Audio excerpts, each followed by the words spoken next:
గడిచిన వారం అధికారంలో ఉన్న ప్రాంతీయ పార్టీ గురించి మనం చర్చించుకోవడం జరిగింది. ఈవేళ మరో ప్రాంతీయ పార్టీ తెలుగు జాతి ఆత్మగౌరవం ఢిల్లీ దాకా చాటాలి అనే ఒక ఆవేశంతో ముందుకు వచ్చిన పార్టీ తెలుగుదేశం పార్టీ. చాలా అనతి కాలంలోనే పార్టీ ప్రారంభించటం, ప్రజల హృదయాల్లోకి వెళ్ళటం, అధికారంలోకి రావటం కూడా అన్నీ మనం చకచకా జరిగి చూసాం. మరి అలాంటి పార్టీ స్థాపించిన నాటి నుంచి నేటి వరకు కూడా జరిగిన పరిణామాలు, జరుగుతున్న పరిణామాలు, జరగబోయే విషయాలు, వీటన్నిటిపైన మనం ఇవాళ కాస్త లోతుగా పరిశీలిద్దాం.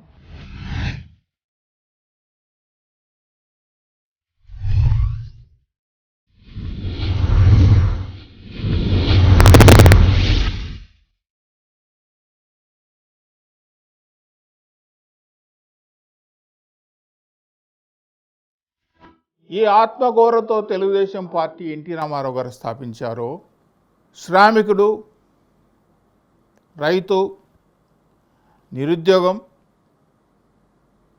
అవినీతి రహిత పాలన, వీటన్ని సామాన్య ప్రజలకు కావాల్సిన అన్ని అందుబాటులో తీసుకొచ్చి ముఖ్యమంత్రి స్థాయికి ఎన్టీ రామారావు గారు కూర్చున్నప్పుడు రాష్ట్రానికి కాదు దేశమంతా కూడా చాలా ఆశ్చర్యంగా చూసింది. అన్నిటికన్నా ముఖ్యమైన విషయం, ఇక్కడ గమనించాల్సిన విషయం ఏంటంటే, కాంగ్రెస్ పార్టీ దశాబ్దాలుగా కంచుకోటగా చెప్పబడే ఆంధ్రప్రదేశ్ రాష్ట్రంలో కాంగ్రెస్ పార్టీ పూర్తిగా కనుమరుగైపోతుంది, తోసివేయబడుతుందని చెప్పి ఎవరు ఊహించలేరు. అది ఇందిరాగాంధీ ప్రధానమంత్రిగా ఉన్నప్పుడు ఆంధ్రప్రదేశ్లో ఒక ఎన్టీ రామారావు వచ్చి ఆ విధంగా తీసుకురాగలుగుతాడని చెప్పి ఎవరు ఊహించిన విషయం. ఎన్టీ రామారావు గారు ముఖ్యమంత్రి అయిన తర్వాత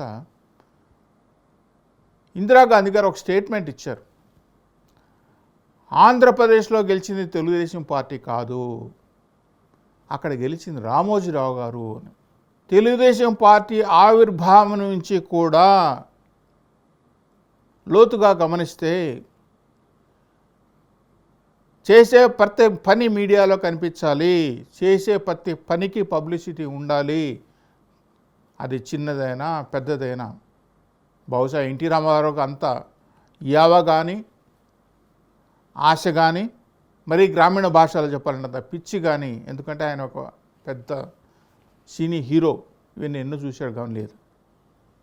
కానీ చంద్రబాబు గారు అధికారంలోకి వచ్చిన తర్వాత ఆయన చెప్తున్న మాటలు ఏంటంటే, చేసే ప్రతి పని, అది కార్యకర్త అయినా, మండల స్థాయి నాయకుడైనా, నియోజకవర్గ స్థాయి నాయకుడైనా, ఎవరైనా కానీ అది మీడియాలో ఉండాలి. మీడియా కోసం మనం పరిపాలన చేస్తున్నామా?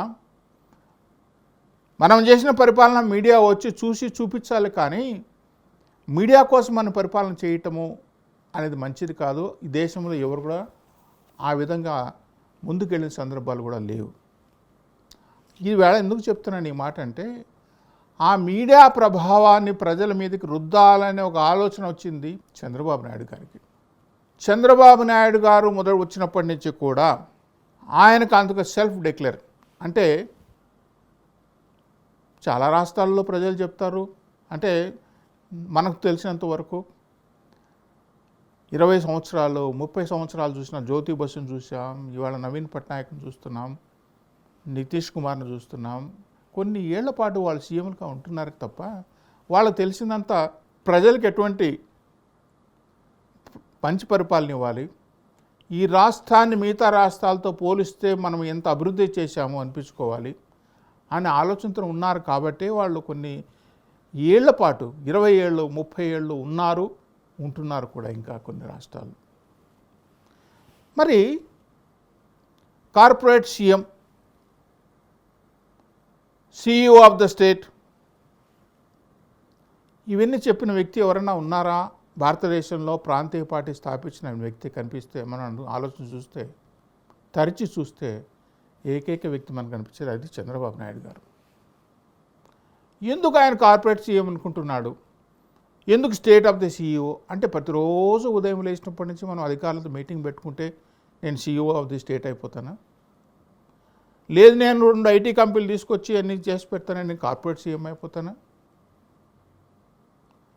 ఇది ప్రజలకు సంబంధించిన నిత్య కార్యక్రమాలు, ప్రజలకు సంబంధించిన సమస్యలు, ప్రజలకు రాష్ట్రానికి సంబంధించిన అభివృద్ధి, వీటి గురించి మనం మాట్లాడాలి. కానీ ఎందుకు ఈయన పదే పదే ఎక్కడికి వెళ్ళినా ఈ విషయం చెప్తాడు అని మనం ఆలోచన చేసినప్పుడు ఒక అడుగు ముందుకేస్తే మీరు రాష్ట్రానికి పరిమితం కాకుండా దేశ రాజకీయాలకి చొచ్చుకుపోవటం, దేశ రాజకీయాలను శాసించగలిగే స్థాయికి నేను రావాలి అని మీకు ఆలోచన రావటమే ఒక రకంగా ఈ రాష్ట్ర ప్రజలు చేసుకున్న దౌర్భాగ్యమేమో అనిపిస్తుంది.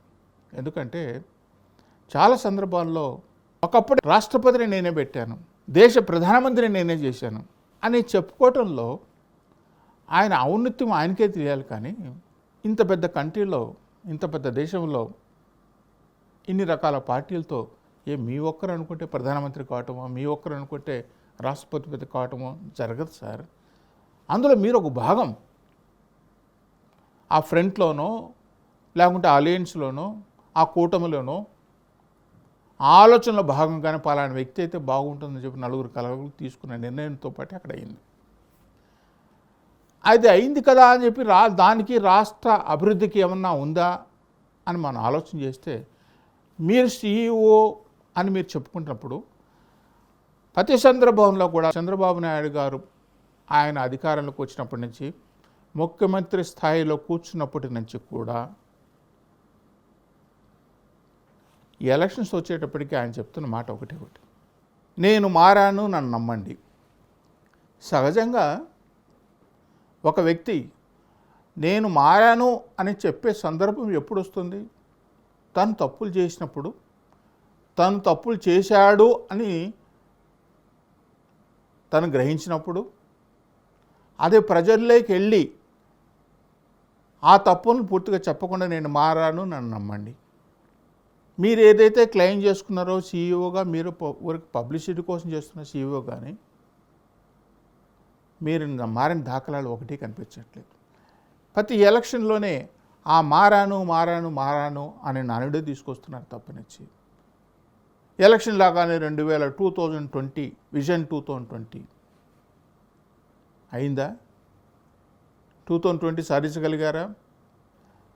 ఆంధ్రప్రదేశ్ విడగొట్టబడినప్పుడు, తెలంగాణ నుంచి చిన్న రాష్ట్రమైనప్పుడు ఆంధ్రప్రదేశ్, ఈ తెలుగు ప్రజలు, ఆంధ్రప్రదేశ్కి విడగొట్టబడిన రాష్ట్రంలో ఉన్న తెలుగు ప్రజలు ఒక రకంగా మీపైన చాలా భరోసా పెట్టారు. 2014లో కొత్త రాష్ట్రం, మీరు ఎంతో అభివృద్ధి చేయగలుగుతారనే నమ్మకంతో ఈ రాష్ట్ర ప్రజలకు మీకు పట్టం కట్టడం జరిగింది.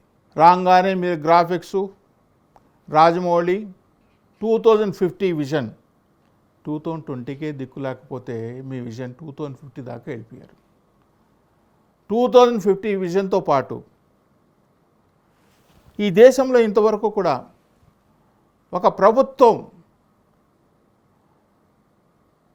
కాంప్లెక్స్లు కానీ లేకుండా పోతే గృహ నిర్మాణాలు కానీ ఒక ప్రైవేట్ సెక్టార్ని ఇన్వైట్ చేసి అందులో ఇన్వెస్ట్ చేయండి హ్యాపీనెస్ పేరుతో కొన్ని వేల హౌసింగ్ నిర్మాణాలు చేసి షేర్స్ బాంబే స్టాక్ ఎక్స్చేంజ్లు అమ్మితే, అక్కడ అప్పుడు జాతీయ మీడియాలో చంద్రబాబు నాయుడు గారు చెప్పింది ఏంటంటే, అమరావతి అనే ఒక ప్రదేశం వచ్చే 10 సంవత్సరాల్లో ప్రపంచంలో జపాన్కోనో సింగపూర్కోనో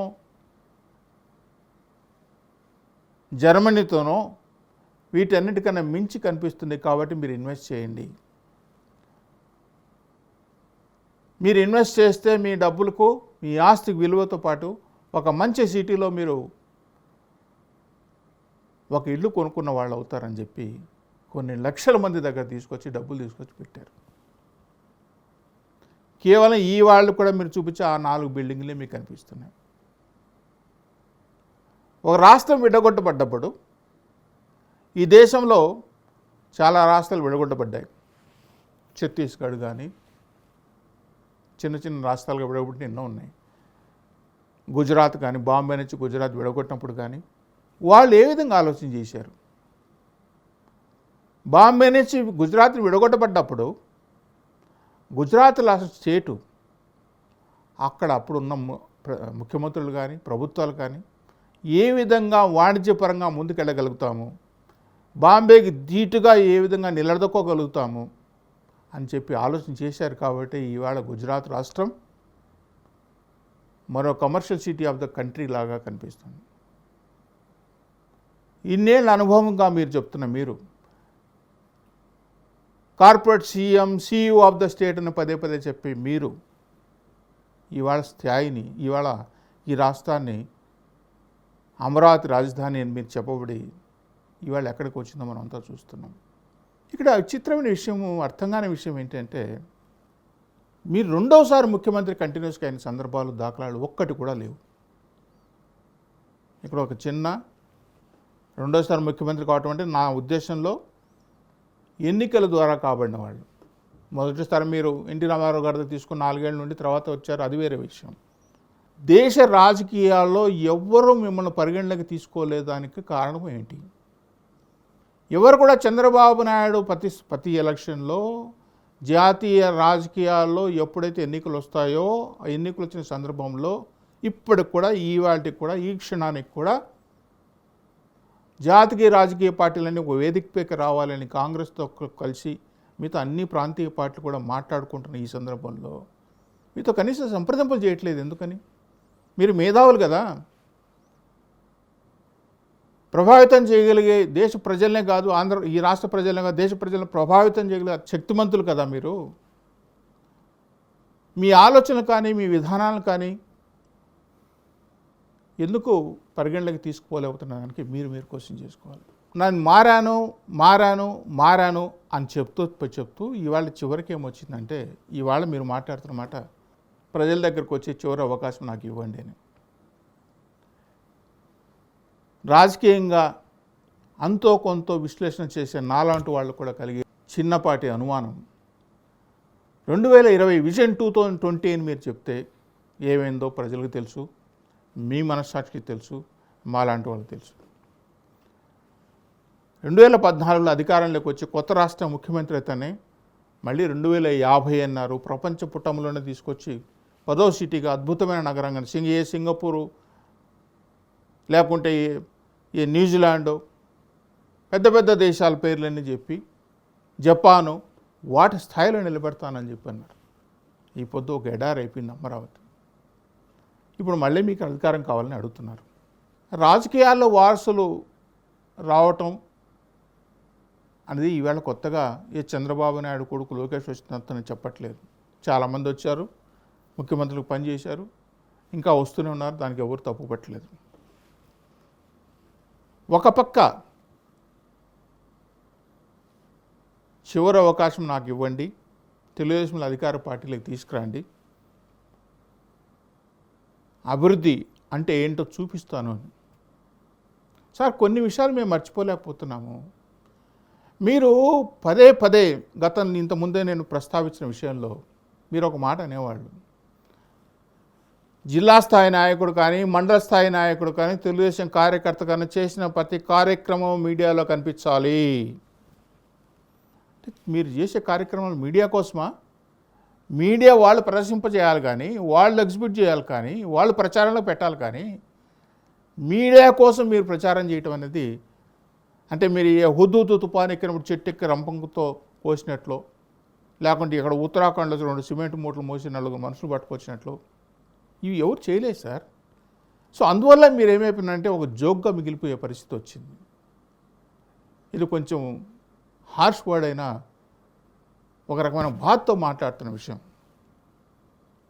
అంటే మీరు వాడిన పదాలు అలాంటివి. CEO of the state, corporate CM, ఫైళ్ళు పట్టుకొని ఆఫీస్ తిరిగాను, హుదూద్ తుఫాను వచ్చేప్పుడు ఏం చేశాను, ఇవన్నీ ఏ ముఖ్యమంత్రి చేయడు సార్. ఎవరు చెట్లు ఎక్కరు, కరెంటు పోలు ఎక్కరు.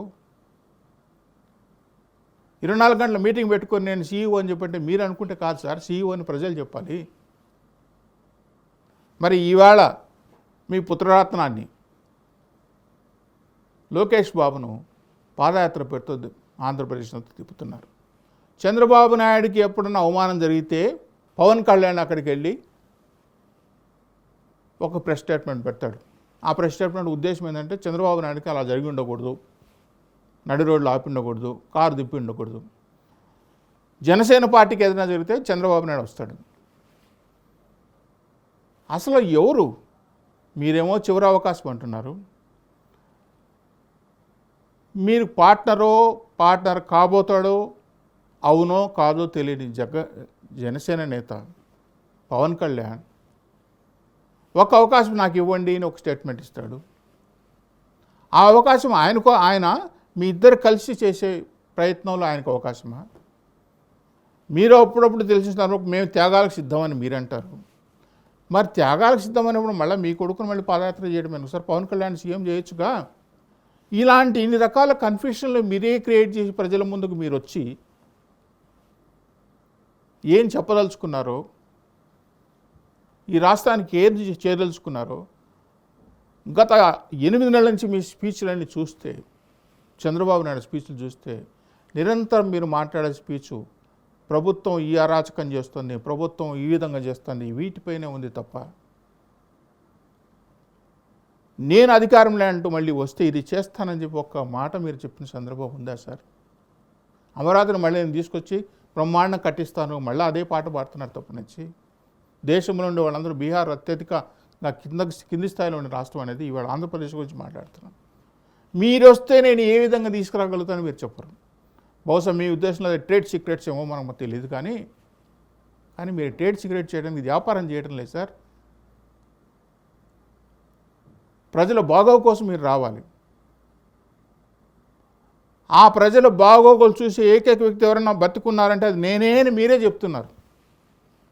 మరి వాటి గురించి చెప్పాలి. కాబట్టి నేను ఓటేయాలంటే నాకు చంద్రబాబు నాయుడు వస్తే ఇది చేస్తాడని నమ్మకం నాకు భరోసా కల్పించగలగని మనం జగన్మోహన్ నిరంతరం ఎత్తిపోసుకుంటానో లేకుంటే జగన్మోహన్ కార్యక్రమాలు చేస్తూ పోతుంటానో ఇంకంటే ఒక ఎత్తు మాట్లాడుతాను. ఇంకా మీరు మాట్లాడారు ఇవాళ జనసేన నాయకుడు మీ పార్ట్నర్ అవునో కాదో తెలియదు, ఆయన మాట్లాడుతున్నాడు.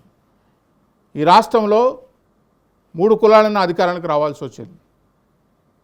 ప్రత్యక్షంగా ఆ కులాల గురించి మాట్లాడు. రెడ్లు, కమ్మలు, కాపులు అని. కాపులు ఇప్పుడు కాలేదు సార్. బహుశా మీరేమన్నా అయితే మీరే కావాలనుకుంటున్నారు. వీళ్ళైనా మిగతా కులాలు లేదా అని మాట్లాడారు. ఒక పక్క కులాల కుంపటి ఈ విధంగా రగులుకుంటూ ఉంటే సార్ చంద్రబాబు గారు చాలా సందర్భాల్లో కులాల ప్రస్తావన వచ్చినప్పుడు చాలా మీటింగుల్లో మీరు చెప్పిన సందర్భం, పబ్లిక్ మీటింగుల్లో కూడా కుల వ్యవస్థ ఉండకూడదు, అన్ని కులాలు బాగుండాలి, అన్ని కులాలు రాజకీయంగా ఎదగాలి అని మీరు చాలా సందర్భాల్లో చెప్పారు. కులాల మధ్య దేశాలు, విభేదాలు ఇవి ఉండకూడదు అని చెప్తున్న మీరు ఈవేళ కుల వైషమ్యాలు తగ్గించాలని మీరే పదే చెప్పిన మీరు మరి మీ కుమారుడు లోకేష్ బాబు గారు తెలుగు ప్రజలున్న పక్క రాష్ట్రం తెలంగాణలో కూడా ఎన్ని కమ్మ సామాజిక వర్గాలు ఉన్నాయో అన్ని సామాజిక గ్రూపుల్లో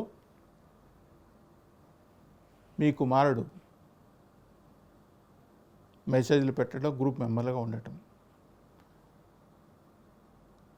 కుల వైషమ్యాలు తగ్గిస్తామని చెప్పిన మీరు కులాల మధ్య విద్వేషాలు ఉండకూడదని చెప్పిన మీరు మరి ఈవేళ మీ పుత్రరత్నం లోకేష్ బాబు చేసిందని సమర్థిస్తారా? మనం వేరే పార్టీల గురించి విమర్శిస్తున్నప్పుడు కులాలు ప్రస్తావన ఎక్కువ వస్తుంది, కొన్ని కులాలు రాజ్యం వెళ్తున్నాయని మనం చెప్తున్నప్పుడు మరి దీన్ని మీరు సమర్థిస్తామంటారా? లేదా మీ కుమారుని చేయటం తప్పు అని చెప్పి మీరు చర్యలు తీసుకుంటారా? ఈవేళ మిగతా కులస్తులందరూ ఇదొక పెద్ద చర్చగా ఉంది. ఆ సామాజిక వర్గానికే లోకేష్ బాబు అత్యంత ప్రాధాన్యం ఇస్తున్నాడు అనే ప్రచారం బాగా జరుగుతున్న ఈ సందర్భంలో మీరు అరికట్టాల్సిన అవసరం మీకుంది. కులాలపైన ఆధారపడి ఇంతవరకు ఈ భారతదేశంలో ఏ రాష్ట్రం అధికారానికి రాలేదు. ఇది మీకు తెలుసు, ఇది జగమెరిగిన సత్యం, వాస్తవం. ఒక మెచ్యూర్డ్ నాయకుడు, దేశ రాజకీయాల్లో చక్రం తిప్పగలిగిన ఏకైక నాయకుడు నేనే అని చెప్పుకుంటున్న మీరు దీన్ని ఏ విధంగా ముందుకు తీసుకెళ్లాలో అనే ఆలోచన పక్కన పెట్టి రాజకీయాలను మీరు ఎంకరేజ్ చేస్తూ పోతే కొట్టండి, తిట్టండి, తిరగమలండి అనే ఆలోచనతో మీరు ముందుకు వెళ్తే ఈ రాష్ట్రం ముందుకు పోగలుగుతుందా? ప్రజలు ఓట్లు వేయగలుగుతారా? ప్రజల్లో ఒక రకమైన నిర్లిప్తత, ఆ నిర్లిప్తకు రావడానికి కారణం ఏంటంటే ఎందుకు ఓటేయటం? చంద్రబాబు ఓటేసాం, మళ్ళీ ఏమి చేయడు, నేను మారని అంటాడు. సార్, మీ క్యాడర్ మిమ్మల్ని నమ్మట్లేదు. ఏ క్యాడర్ అయితే మీరు తెలుగుదేశం పార్టీ ఉన్న క్యాడర్, అప్పటి నుంచి ఉన్న క్యాడర్ ఇవాళ కంటిన్యూగా ఉంది. మీరు చెప్తుంటారే క్యాడర్ నాకుందని, ఆ క్యాడర్ మిమ్మల్ని నమ్మట్లేదు. ఎందుకు నమ్మట్లేదు? అప్పుడు చేరిన 25 ఏళ్ళు 35 ఏళ్ళ ముందు చేరిన క్యాడరు ఇప్పుడు వాళ్ళ వయసు వచ్చిన 58, 60 ఏళ్ళు అయిపోయింది. ఆ క్యాడర్ని అడిగితే ఏమయ్యా బాబు మీరు తెలుగుదేశం ఉందంటే, నేను ఎలా మొన్న ఒక పార్టీ అధికారంలోకి వస్తే వాళ్ళ క్యాడర్ను చూడండి, మా బతుకులు చూడండి, మేము ఎలా ఉన్నాము, వాళ్ళు ఎలా ఉన్నాము. మరి మీరు ఎవరికి సార్ న్యాయం జరిగింది? ఎక్కడ న్యాయం జరిగింది? ఈ ఆలోచన, మీ ఆలోచన సరళి, ఈ చివరి అవకాశం మొదటి అవకాశం అనేది పక్కన పెట్టి ఈ రాష్ట్రానికి మీ తెలివితేటలు, మీ నైపుణ్యత, మీరు చెప్పుకుంటున్న ఆ గొప్పలు ఏవైతే ఉన్నాయో ఆ క్వాలిటీస్ని తీసుకురండి. గతం తవ్వద్దండి. గతం తవ్వి చాలా ఉన్నాయి, చాలా విషయాలు మాట్లాడాల్సి వస్తుంది. ఏ విధంగా తీసుకొచ్చి ప్రజల ముందు పెట్టగలుగుతారో చేయండి సార్. అంతేకాని ఈ మళ్ళీ మోసం చేసే మాటలు, ప్రజల మభ్యపెట్టే మాటలు తీసుకొచ్చి ఒక అవకాశం అని ఒక ఆయన, చివరి అవకాశం అని మీరు, మీ కొడుకు ఇంకో అవకాశం అని అవకాశాలు ఇవ్వడానికి ప్రజలు లేరు సార్. ప్రజల అవకాశాలు ప్రజలు అవసరాలు తీర్చండి అని చెప్పి మనం చేస్తూ ఎప్పుడు ఉన్నది ఉన్నట్లుగా మాట్లాడటానికి ఎంచుకున్న ప్రోగ్రాం ఓపెన్ టాక్. స్వతంత్ర ఆధారం మీకు ప్రతి వారం ఒక పార్టీ పైన మేము చేసేటివి ఒకరిని విమర్శించడం కోసం కాదు, ఒక వ్యక్తిని విమర్శించడం కోసం కాదు, ఒక పార్టీని కించపరిచే విషయం అంతకంటే కాదు. ఉన్నట్లు మీరు చెప్పినట్లు మీరు చెప్పిన మాటలే మీకు చెప్తున్నాం. మేము కల్పితాలు కాదు, ఏ కోశానికి కల్పితాలు మేము చేయదలుచుకోలేదు, చేయం కూడా. మీరు ఎక్కడైతే ఎప్పుడైతే ఏ సందర్భంలో చెప్పిన మాటలు అవి ఉటంకిస్తున్నాం. ప్రతి రాజకీయ పార్టీ గురించి ఇవే మాట్లాడుతుంటాం, తర్వాత ప్రజల ముందుకు పెడతాం, ప్రజలు ఆలోచన చేయమని చెప్తున్నాం. సెలవు. జై హింద్.